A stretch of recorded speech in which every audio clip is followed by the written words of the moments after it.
పరలోకమందున్న మా తండ్రి, మీకే ఆరాధన. దివ్యవాక్కురూపా యేసుక్రీస్తు ప్రభు, మీకే ఆరాధన.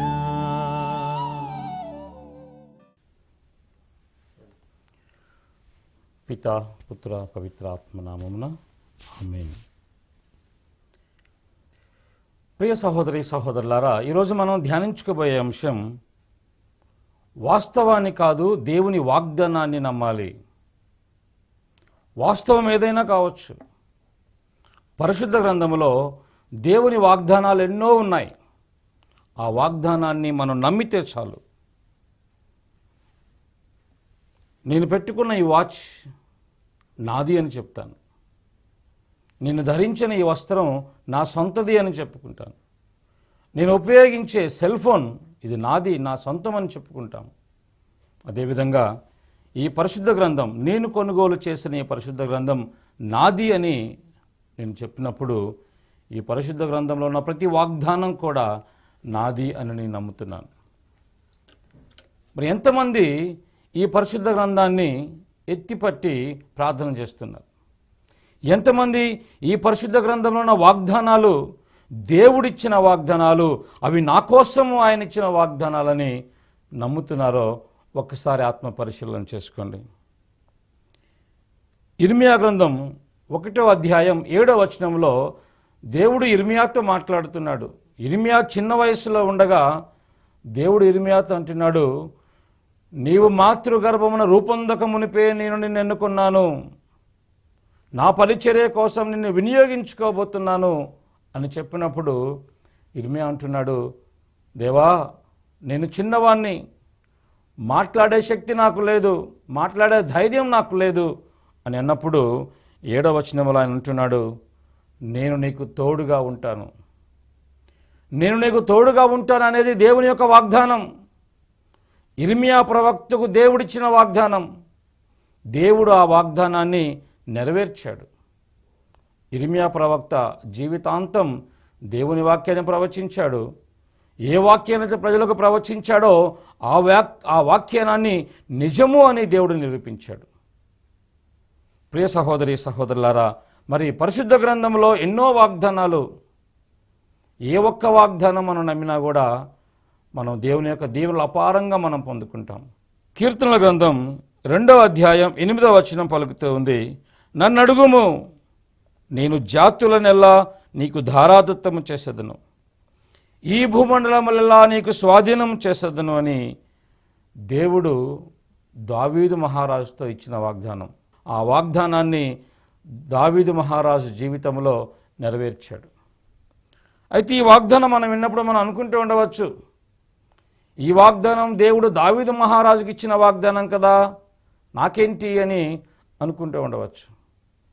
పరిశుద్ధ గ్రంథంలో ఉన్న ఈ వాగ్దానం నా జీవితంలో ఎలా నెరవేరుతుంది అని అనుమానంగా ఉంటుండవచ్చు. అందుకే ఇంకొక వాక్యం మనం చూద్దాం. యెషయా గ్రంథం 55వ అధ్యాయం 3వ వచనం ప్రభు అంటున్నాడు, నా మాట విని నా చెంతకు రండు, నా పలుకులు ఆలింపుడు, మీరు జీవమును బడయుదురు, నేను మీతో శాశ్వతమైన నిబంధన చేసుకుందును, దావీదునకు వాగ్దానం చేసిన దీవెనలన్నీ మీకు ఇత్తును. మరి ఈ బైబిల్ గ్రంథంలో ఉన్న వాక్యాలు, ఈ వాగ్దానాలు ఎవరి జీవితంలో ఎలా ఇచ్చాడో, ప్రవక్తలకు, రాజులకు, తన అభిషిక్తులకు, యాజకులకు, రకరకాల ప్రజలకు దేవుడు వాగ్దానాలు ఇచ్చాడు. మరి ఈ వాగ్దానాలు మనం చదువుతున్నప్పుడు, ఈ బైబిల్ గ్రంథంలో నేను చదివిన ఈ వాగ్దానం నా కోసమని ఎవరైతే నమ్ముతారో, చదివినప్పుడు ఆ వాగ్దానం మీకోసమని ఎవరైతే నమ్ముతారో ఆ వాగ్దానాన్ని దేవుడు నెరవేరుస్తాడు. ప్రియ సహోదరి సహోదరులారా, మరి బైబిల్ గ్రంథంలో వాగ్దానాలు ఇచ్చిన దేవుడు కదా, ఈ వాగ్దానాలు నెరవేరుస్తాడు అని ఎంతమంది నమ్ముతున్నారు? ఒక్కసారి ఆత్మ పరిశీలన చేసుకోండి. ఇర్మియా గ్రంథం 32వ అధ్యాయం 27వ వచనంలో దేవుడు అంటూ ఉన్నాడు, నేను సకల జనులకు దేవుడనైన ప్రభువుడను, నాకు అసాధ్యమైనది ఏమి కలదు, నాకు అసాధ్యమైనది ఏమీ లేదు అని ఈ వాక్యం ద్వారా, ఈ ప్రవచనం ద్వారా మనకు అర్థమవుతుంది. అంటే దేవునికి అసాధ్యమైనది ఏది లేదు. లూకాసు వార్త 1వ అధ్యాయం 37వ వచనం కూడా అదే పలుకుతుంది.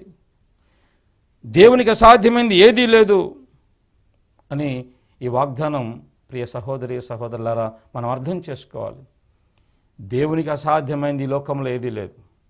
ఒకవేళ ఫలానా విషయం దేవునికి సాధ్యమైంది కాదు, ఫలానా కార్యాన్ని నెరవేర్చడం దేవుడికి చేత కాదు అని ఎవరైతే అనుమానాన్ని పెంచుకుంటున్నారో ప్రియ సహోదరి సహోదరులారా టీవీ స్విచ్ ఆఫ్ చేసి హాయిగా కూర్చోవచ్చు. టైం వేస్ట్ చేయని అవసరం లేదు. ఎందుకంటే దేవుడికి సాధ్యం కానిది ఈ లోకంలో ఏదీ లేదు. ఏదైనా ఉంది అని నీవు అనుకుంటే ఈ వాక్యాన్ని వినటం కూడా వ్యర్థమే. ఈ సమయాన్ని ఇంకా ఏదైనా పని చేసుకుంటూ నువ్వు జీవించవచ్చు, ఇంకా ఏదైనా ఆలోచనలో నీవు ఉండవచ్చు. కానీ ఈ బైబిల్ గ్రంథంలో ఉన్న వాగ్దానాలు నా కోసం, దేవుడు వీటిని నా కోసం ఇచ్చాడు, నా కోసం నెరవేర్చాడని ఎవరైతే నమ్ముతారో తప్పకుండా లాభం పొందుకుంటారు. ఒక డాక్టర్ మీద నమ్మకం లేనప్పుడు, నాకున్న అనారోగ్యాన్ని ఫలానా ఆ డాక్టర్ తీసివేస్తాడని నమ్మకం లేనప్పుడు మనం ఆ డాక్టర్ దగ్గరికి వెళ్ళాం. నాకు ఆర్థిక సహాయం అవసరమై ఉండగా ఫలానా వ్యక్తి నాకు ఇస్తాడని తెలిస్తేనే నేను ఆ వ్యక్తి దగ్గరికి వెళ్తాను. నా అవసరం తీరుతుందని ఎవరి దగ్గర తీరుతుంది అనుకుంటామో ఆ వ్యక్తుల దగ్గరకు మనం వెళ్తాం. అదేవిధంగా దేవుని సన్నిధిలో మనం ఉన్నప్పుడు, దేవుని వాక్యం మనం ఆలకిస్తూ ఉన్నప్పుడు, దేవుని వాక్యం చదువుతూ ఉన్నప్పుడు, దేవుని వాగ్దానాన్ని మన వ్యక్తి పట్టి ప్రార్థిస్తున్నప్పుడు ఈ వాగ్దానం నా జీవితంలో నెరవేరుతుందని నమ్మాలి. ఎందుకంటే ఆయన ప్రతిదీ కూడా నిర్వర్తించేవాడు, విశ్వసనీయుడు అని తెస్సలోనికీయులకు రాసిన మొదటి గ్రంథం 5వ అధ్యాయం 24వ వచనం పలుకుతూ ఉంది. మిమ్ము పిలుచు వ్యక్తి దానిని నిర్వర్తించును, ఎలైనా ఆయన విశ్వసనీయుడు అని వాక్యం పలుకుతోంది. ఈ సమయంలో ప్రియ సహోదరి సహోదరులారా చిన్న సాక్ష్యం మీతో పంచుకోవాలనుకుంటున్నాను. పోయిన జనవరి 1వ తేదీ ముందు రాత్రి జాగరణ ప్రార్థన జరుగుతూ ఉండగా ఆ రాత్రి జాగరణ ప్రార్థన పూజా బలిలో 2012వ సంవత్సరం కోసం అందరికీ వాగ్దానాలతో నిండిన కార్డ్స్ ఇచ్చాం. ఆ దివ్య పూజా బలికి ఒక 2 గంటల ముందు మా బంధువుల్లో తెలిసినటువంటి ఒక సహోదరుడు, ఇంజనీరింగ్ చదువుతున్న ఒక సహోదరుడు నాకు ఫోన్ చేసి, ఫాదర్ గారండి, ఈ రాత్రి పూజలో మీరందరికీ వాగ్దానాలు పంచిస్తారు కదా, నా కోసం కూడా ప్రార్థన చేసి వాగ్దానం ఇవ్వండి అని రిక్వెస్ట్ చేశాడు. అయితే ఆ దివ్య పూజా బలి ముగిసిన సమయంలో ఈ సెంటర్లో, ముత్తంగి దివ్యవాక్కు కేంద్రం సెంటర్లో నేను, ఫాదర్ బెన్నీ అందరికీ వాగ్దానాల కార్డ్స్ పంచిపెట్టాం. ఆ సమయంలో ఒక వాగ్దానం కార్డు ఈ యువకుడి కోసం, ఈ సహోదరుడి కోసం నేను తీసి పక్కకు పెట్టాను. ఆ సహోదరుని నేను అడిగాను, నేను తీసే ఈ వాగ్దానం దేవుడు నీకిచ్చే వాగ్దానంగా నీవు నమ్ముతావా అని అన్నప్పుడు, తప్పకుండా నేను నమ్ముతాను ఫాదర్ అని చెప్పాడు. ఆ యువకుడికి ఇచ్చిన వాగ్దానం నిర్గమకాండం 33వ అధ్యాయం 14వ వచనం, నేను నీ వెంట వత్తును, నీకు విశ్రాంతిని ప్రసాదింతును, నీకు విజయమును అనుగ్రహించుదును అని ఈ యొక్క వాగ్దానం చెప్తూ ఉంది. ఈ వాగ్దానం ఆ సహోదరుడు తీసుకున్నాడు. ప్రియ సహోదరి సహోదరులారా, ఆ సమయం నుంచి ఆ వాగ్దానాన్ని ప్రతి కార్యం చేయబోయే ముందు, ప్రతి పరీక్షలకు ముందు, ఏదైనా ప్రయత్నం చేయబోయే ముందు ఈ వాగ్దానాన్ని ఎత్తిపట్టి ప్రార్థించాడు. ఎన్నో మేలులు, ఎన్నో అద్భుతాలు నేను చూశాను అని ఆ సహోదరుడు సాక్ష్యం చెప్తున్నాడు. మొదటిది, ఇంజనీరింగ్ కాలేజ్ 3వ సంవత్సరం లాస్ట్ ఇయర్ చదువుతున్నాడు. అప్పటి వరకు ఒక ఆర్డినరీ స్టూడెంట్గా ఉండేవాడు, సాధారణమైనటువంటి విద్యార్థి, సాధారణమైన మార్కులు వచ్చాయి. అయితే పోయిన సంవత్సరం మార్చి నెలలో జరిగిన ఎగ్జామ్స్లో ప్రతి ఎగ్జామ్కి ముందు ఈ వాగ్దానాన్ని తీసుకొని ప్రార్థన చేసి, దేవుడిచ్చిన వాగ్దానం, నేను నీ వెంట వస్తాను, నీకు విజయాన్ని ఇస్తాను అనే వాగ్దానాన్ని విశ్వసించి నమ్మి ప్రార్థన చేసుకొని ప్రతి పరీక్ష రాశాడు. ఆ సహోదరుడు చెప్తున్నాడు, మార్చి నెలలో ముగిసిన పరీక్షల్లో వచ్చిన రిజల్ట్స్లో ఆ అబ్బాయికి 85% మార్క్స్తో పాస్ అయ్యాడని సంతోషంగా చెప్తున్నాడు. రెండవది, ఈ సంవత్సరం సెలవులు ముగిసిన తర్వాత జూన్ నెలలో కాలేజీకి వెళ్ళాడు. ఫస్ట్ ఇంటర్నల్ ఎగ్జామ్స్ రాశాడు. ఎగ్జామ్స్ అన్నింటికి ముందు పరిశుద్ధ గ్రంథంలోని ఈ వాగ్దానం తీసుకొని ప్రార్థన చేసుకుంటూ పరీక్ష రాశాడు.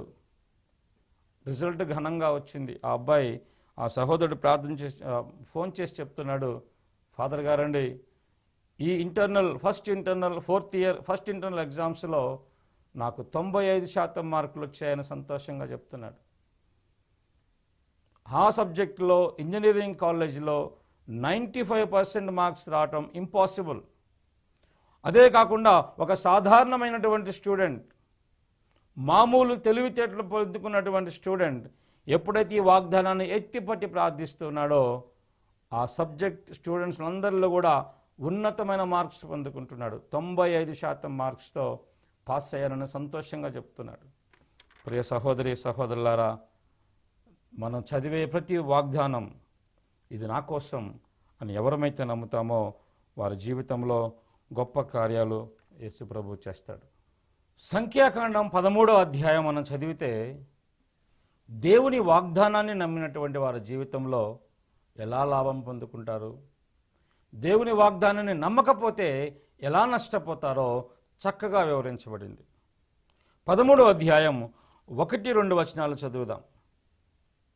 యావే మోషేతో అంటున్నాడు, గోత్రమునకు ఒకరిని చొప్పున నాయకులను ఎన్నుకొని కానాను దేశమునకు వేగు నడిపించుము, నేను మీకు ఆ గడ్డనిచ్చెదను అని చెప్పాడు.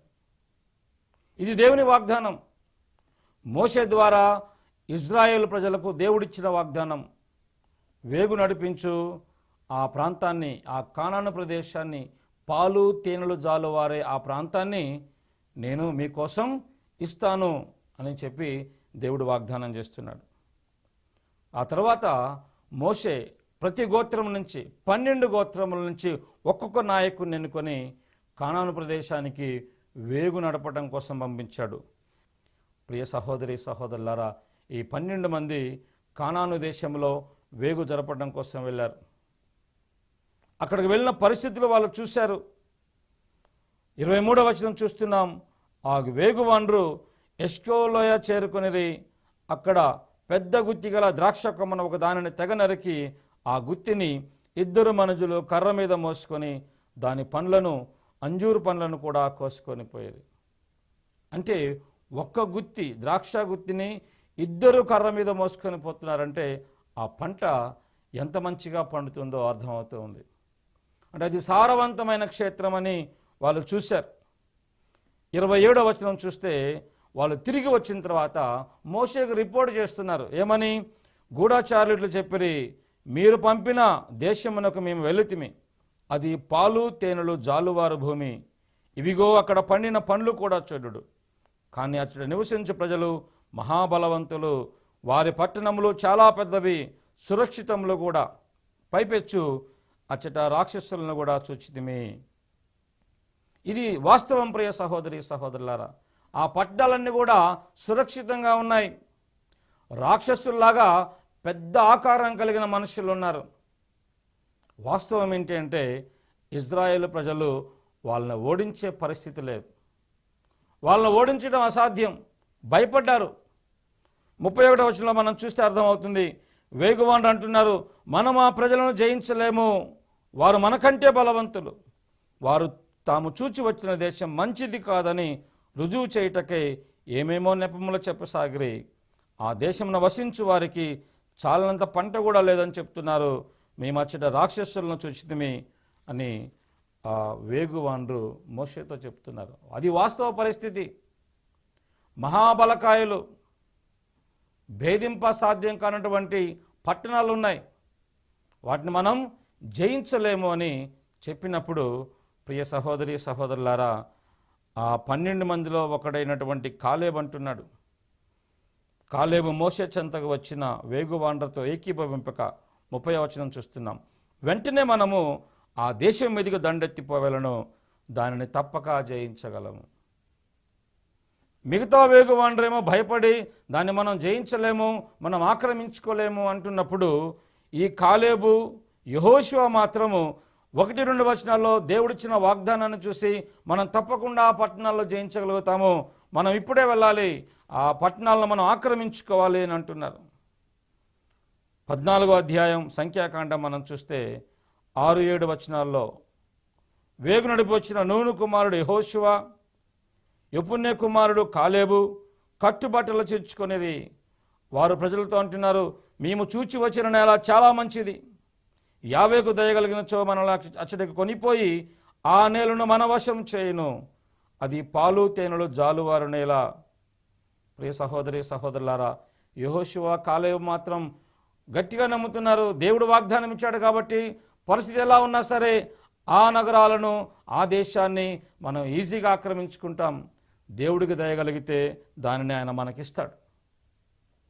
ప్రియ సహోదరి సహోదరులారా, ఈ ఇద్దరు దేవుని వాగ్దానాన్ని నమ్ముకున్నారు కాబట్టి దేవుడు ఎలా ఈ ఇద్దరిని దీవిస్తున్నాడో చూడండి.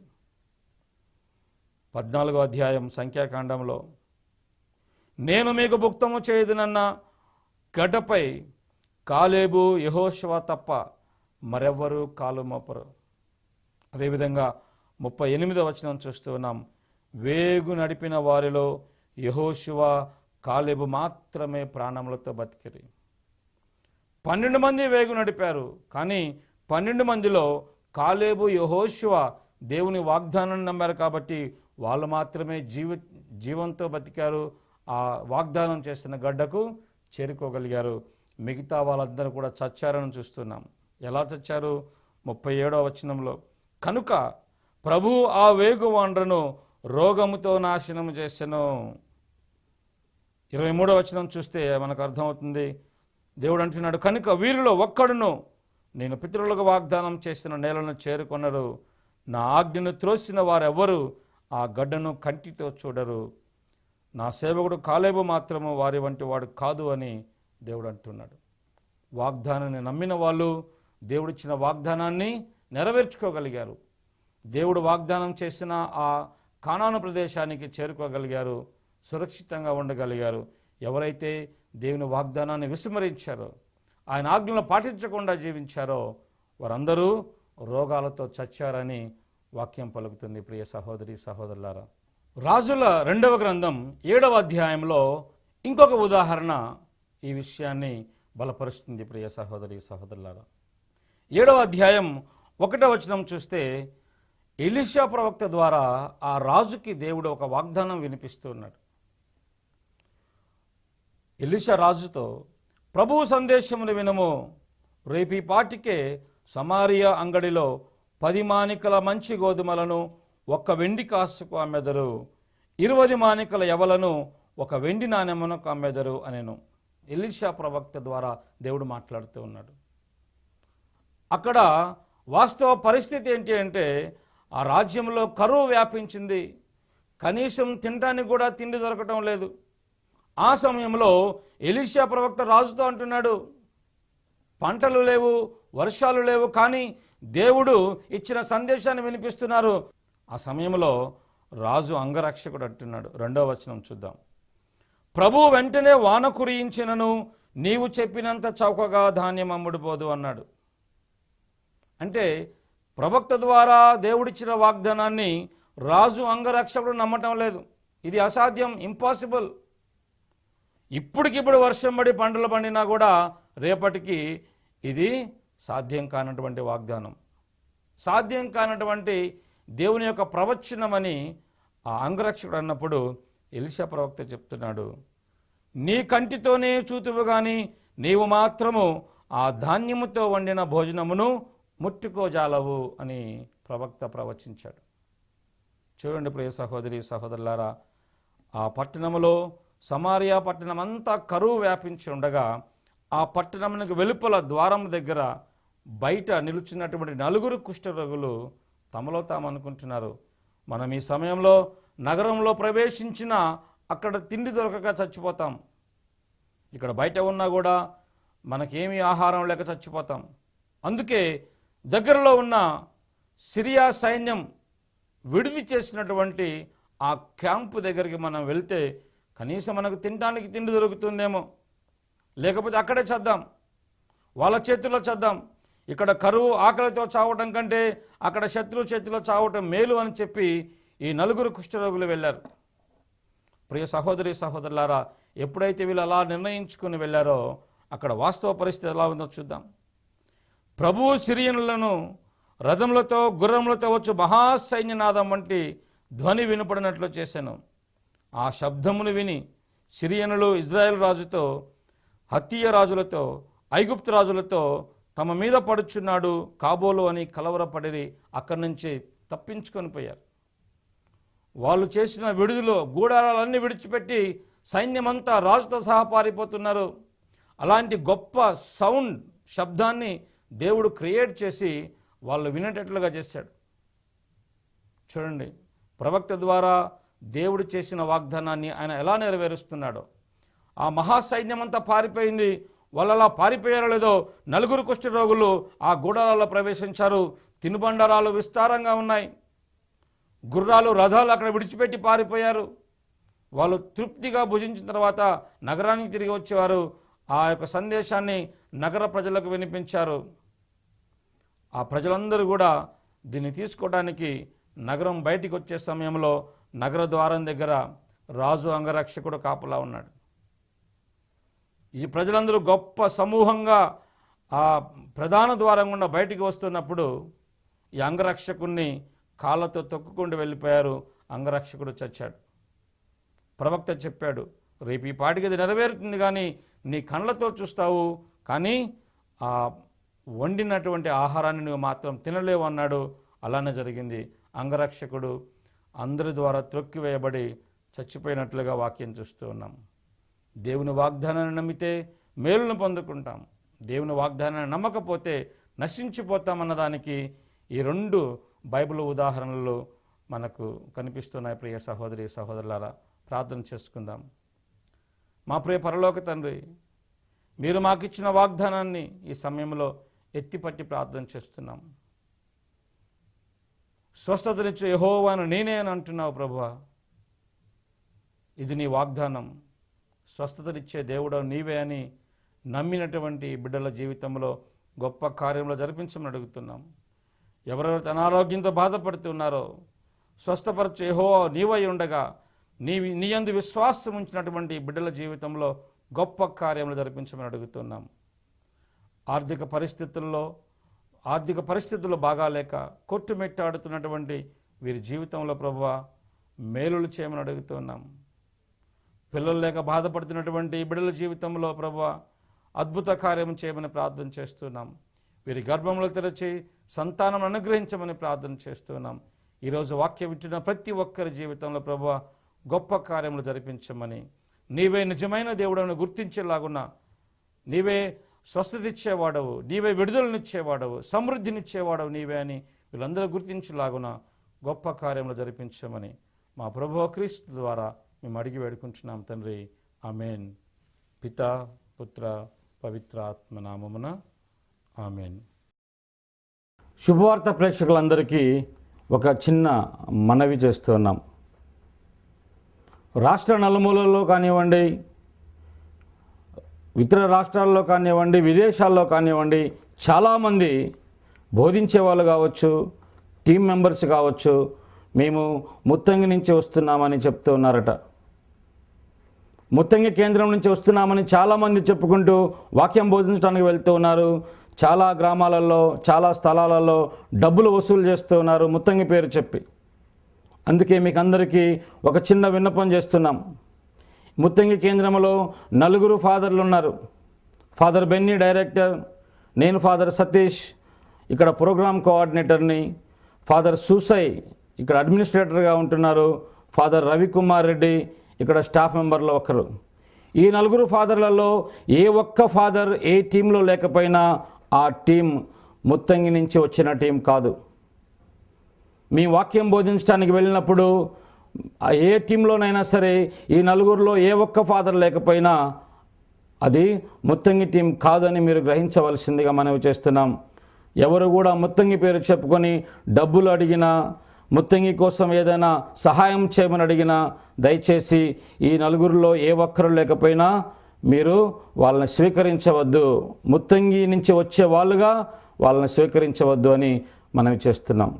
ప్రియ సహోదరి సహోదరులారా, దివ్యవాక్కు కేంద్రం ముత్తంగిలో జరుగుతున్నటువంటి కార్యక్రమాల గురించి కొన్ని విషయాలు మీతో పంచుకుంటాను. ప్రతి ఆదివారం ఉదయం 9:30 గంటల నుంచి 10:30 గంటల వరకు స్తుతి ఆరాధన జరుగుతుంది. 10:30 గంటల నుంచి 12 గంటల వరకు సమిష్టి దివ్య పూజాబలి సమర్పించబడుతుంది. 12 గంటల నుంచి 3 గంటల వరకు సుదీర్ఘమైనటువంటి వాక్య పరిచర్య, దివ్య సప్రసాద ఆరాధన, స్వస్థతా ప్రార్థన ఇక్కడ పనిచేస్తున్న గురువులు నిర్వహిస్తున్నారు. ప్రతి ఆదివారం 6,000 నుంచి 8,000 మంది వరకు భక్తులు పాల్గొని దేవుని అద్భుత ఆశ్చర్య క్రియలు చూస్తున్నారు. కొన్ని వందల మంది సాక్ష్యం చెప్పిన వాళ్ళు ఉన్నారు. ప్రతి ఆదివారం ఎంతోమంది సాక్ష్యం చెప్తున్నారు, ఇక్కడ దేవుడు సజీవుడు, మా జీవితంలో మేము ఊహించిన దానికంటే గొప్ప అద్భుతాలు చేశాడు అని సాక్ష్యం చెప్తూ ఉంటే సంతోషంగా ఉంటుంది. ఈ దివ్యవాక్కు కేంద్రం ముత్తంగిలో ప్రతి నెల 2వ వారం ఇంగ్లీష్ భాషలో ధ్యాన ప్రార్థన ఉంటుంది. బుధవారం సాయంకాలం నుంచి శనివారం మధ్యాహ్నం వరకు. అదేవిధంగా ప్రతి నెల 4వ వారం సోమవారం సాయంత్రం నుంచి శనివారం మధ్యాహ్నం వరకు తెలుగు భాషలో ధ్యాన ప్రార్థన మేము నిర్వహిస్తున్నాం.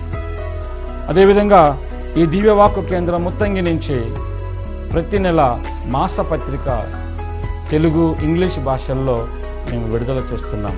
తెలుగులో సజీవ వాక్కు అని, ఇంగ్లీష్ భాషలో ద లివింగ్ వర్డ్ అనే పేరుతో మ్యాగజైన్ పంపిస్తున్నాం. మీరు 100 రూపాయలు చెల్లిస్తే 12 నెలల పాటు ప్రతి నెల దేవుని వాక్యం మీ గుమ్మానికి వస్తుంది. ఎవరైతే ఈ యొక్క మ్యాగజైన్ సబ్స్క్రైబ్ చేయాలని ఇష్టపడుతున్నారో మీ పూర్తి చిరునామా మాకు పంపించి 100 రూపాయలు చెల్లిస్తే ప్రతి నెల మీ ఇంటికి మ్యాగజైన్ పంపిస్తాం. ప్రియ సహోదరి సహోదరులారా, మరి శుభవార్త ఛానల్లో ప్రతి శనివారం దేవుని వాక్యం ఇక్కడ గురువులు మీకు బోధిస్తూ ఉన్నారు. ఆర్థికంగా ఎవరైనా సహాయం చేయాలంటే మాకు సహకరించవలసిందిగా మేము ఆహ్వానిస్తూ ఉన్నాం.